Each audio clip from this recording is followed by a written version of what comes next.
You see, audiences have limited capacity to focus and pay attention. Their attention is a commodity, and if we expect them to give us their time and focus to compete with all the other business vying for their attention, not to mention other distractions, we need to understand the landscape and find the most efficient route through.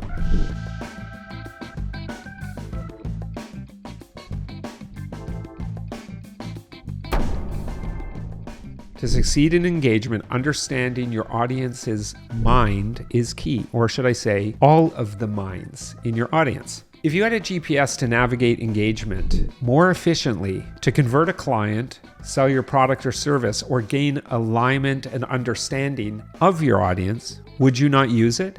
When you drive your car somewhere you know where you're going, do you still occasionally use your GPS? Why would you do that? Maybe to know if there's any obstacle standing in the way of getting there or slowing you down, ultimately to get you there more efficiently. Because there's immense competition at the gateway to the mind for us to navigate through in order to deliver important messaging. Most often, we tend to project our messaging and content in the direction of the audience and basically just hope for the best. Not to mention the need to understand that audiences are neurodiverse. They are not one size fits all, which I talk about in my previous videos. When we pay closer attention to the minds of our audience, it means we can be more empathetic to them in the design of our events and communications so that it better aligns and cuts through, and we get to the destination by the end of our experience in order to create more affecting engagement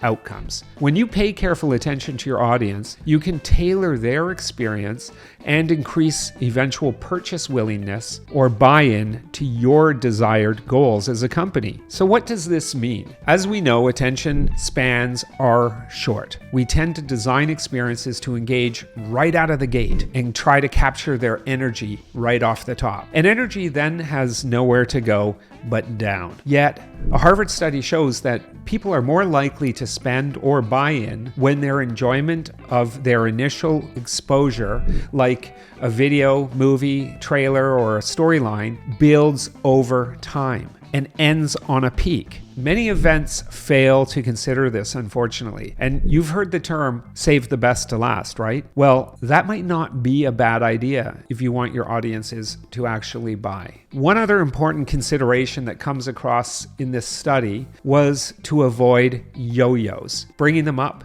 then down in excitement and energy, which is again counter to many design philosophies we see in events, thinking we need to mix it up. We need it to ebb and flow. Of course, we need energy and we need restoration, but look at it as incrementally building up over time. Now, it does not mean that you cannot inject variety. Think of designing your event on a continually rising arc, as you see me keep doing, whereby you ramp the engagement levels up towards the end of the overall experience, essentially leaving your audience on a more energetic high or an engagement high. As I like to say from aviation, the higher you are, the farther you're going to glide post-event. And your audiences will have a more positive memory and mood leaving the experience. And the end result is often what they remember most, not what happens at the beginning. So ensuring you have a better chance of converting them and inspiring them to buy in.